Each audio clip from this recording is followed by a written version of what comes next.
So today I'm going to be talking about aeroplanes in the text Station 11 and how they're an important motif in the novel and how they occur all the way through the novel for different reasons. So pre-fall, they're mentioned before the flu breaks loose and represents the connectivity of the technologically advanced pre-collapse modern world.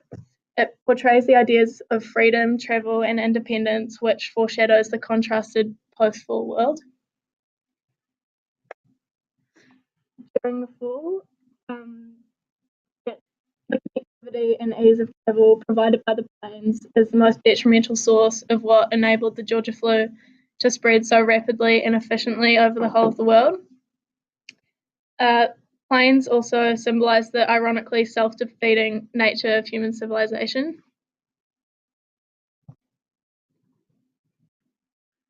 Then post-fall, in the immediate aftermath of the pandemic, the survivors of the flu would look towards the sky in hopes of seeing planes flying overhead, which would signify that somewhere planes still took off and civilization was still existent and that there were hopes in survival.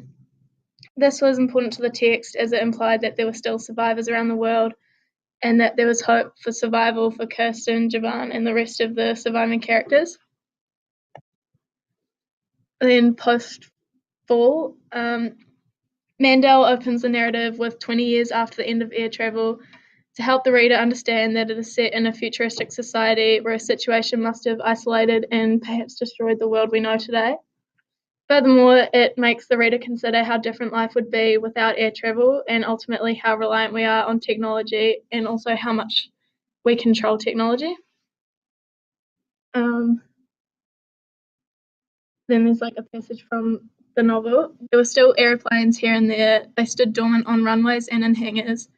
They collected snow on their wings. In the cold months, they are ideal for food storage. In summer, the ones near orchards were filled with trays of fruit that dehydrated in the heat. Teenagers snuck into them to have sex.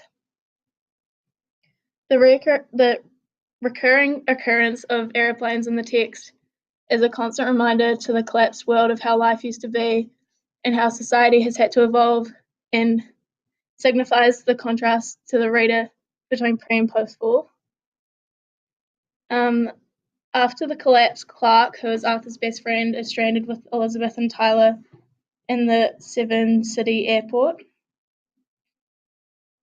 After a few years there, he becomes the curator of the Museum of Civilization in the airport and collects technological items like iPhones that no longer work and other items that only existed pre-fall. He begins the museum because his boyfriend at the time was a curator, and since he noticed that people in the airport seem to cling to items that he collects, it gives them a sense of peace and hope. Yeah.